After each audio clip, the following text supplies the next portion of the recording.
iniciar o capítulo 12, nós vamos ver a economia açucareira. Nós vamos falar de Brasil colonial. O que acontece?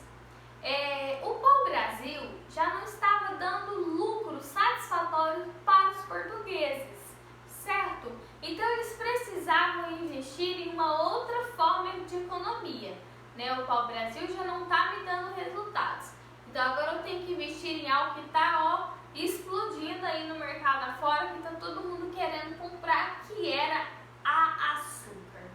Bom, a cana-de-açúcar, ela não é uma planta originada aqui no Brasil, ela não é uma planta brasileira. É válido a gente lembrar isso, que quando os portugueses estavam comprando as especiarias com o Oriente, a cana-de-açúcar foi uma dessas especiarias, né? Foi uma dessas plantas adquiridas e que se tornou, né, a planta que mais enriqueceu os proprietários de terras. A elite brasileira foi a produção do açúcar.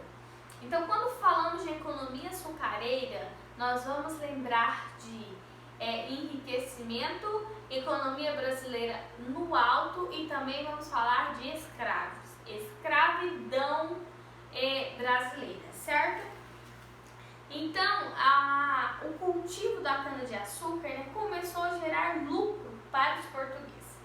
E o que acontece? Ela foi importada, né, do Oriente, por não ser uma planta brasileira, certo? E aí o cultivo, né, da cana-de-açúcar alargou, né, queimou a largada, vamos dizer assim. Por quê?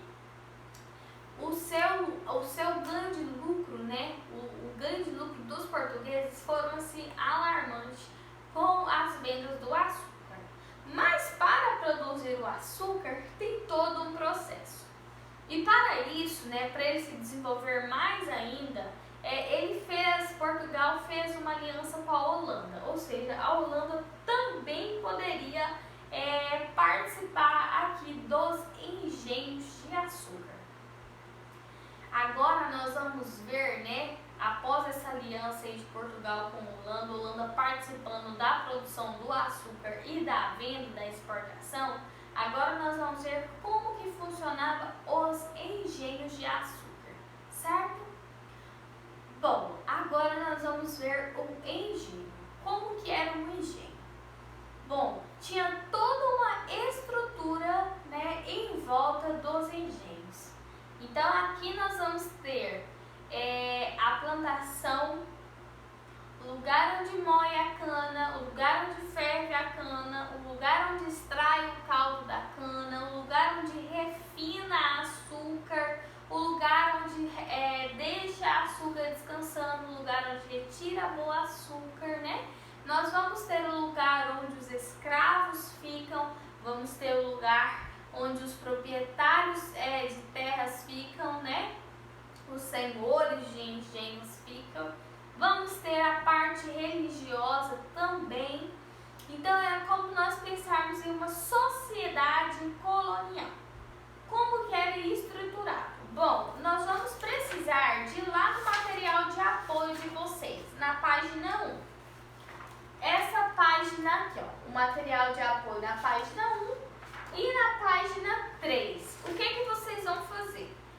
Vão recortar onde está pedindo para recortar, vão colar onde está pedindo para colar e vocês vão recortar esses quadradinhos aqui. Eu vou mostrar para vocês como que vai ficar, certo? Então ficou assim, vocês vão recortar, né, os quadradinhos e esses quadradinhos menores aqui também, que está a escrita de cada um desses itens aqui, vocês também vão recortar. Vamos lá. No primeiro aí, ficou o quadradinho que diz: era a residência do senhor de engenho e abrigava toda a sua família. Alguns escravizados eram escolhidos para fazer os trabalhos domésticos e cuidar dos filhos do senhor. É esse número 1 aí, essa casona que nós chamamos de Casa Grande. Era a casa dos senhores de engenho. Então aqui nós vimos a estrutura, todo o desenho de como que era a estrutura do engenho, certo?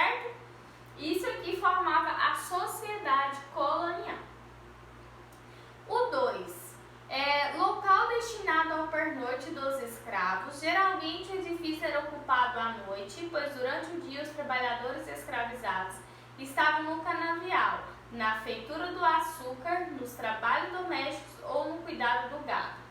Então, esse número 2 nós chamamos de senzala, era onde os negros passavam a noite. Em condições precárias, a casa era de chão batido, então não tinha cama para eles dormirem, né? E durante os seus trabalhos, né, eles eram açoitados, eles eram maltratados, eles não recebiam nada em troca, certo? O número 3 ficou o quadradinho que diz: o engenho era praticamente autossuficiente, ou seja, em seu interior era necessário produzir tudo de que se necessitava para o trabalho. Eram nesses pequenos edifícios que se fabricava o instrumento de trabalho. Então ficou aí, ó, no quadradinho 3, certo? Aqui era o engenho. Vocês estão vendo o moinho aí? O engenho ele poderia ser movido a água, né? A força animal para girar ali, né? Para poder moer a cana, ou até mesmo pela força humana, que era pelos escravos. O quadradinho 4 ficou assim: após a cana ser moída, o caldo recolhido era levado para os grandes fogões, nos quais eram apurados para se transformar em um líquido de maior espessura. Então aqui nós estamos vendo o processo de moeção do açúcar, né? Do caldo da cana-de-açúcar. No quadradinho 5 ficou: nessa parte do processo eram produzidos os pães de açúcar, né? O açúcar, né, que formava, que restava do caldo, era chamado de pão de açúcar. Por isso que lá no Rio de Janeiro nós temos, né, o pão de açúcar. Ele tem o mesmo formato da açúcar, né, de como o açúcar era desenformado, certo? Depois de apurado o caldo, ele era colocado em caixas forradas com barro para purificação do açúcar.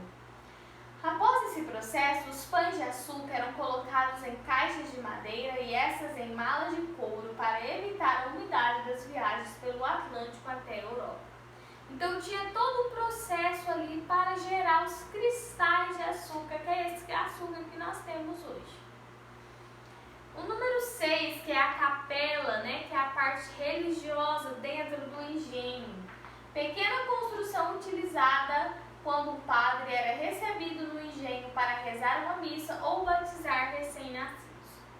E o 7, o primeiro edifício a ser utilizado para a preparação do açúcar em estado bruto. Nele, a cana cortada era moída e seu caldo recolhido em grandes tachos.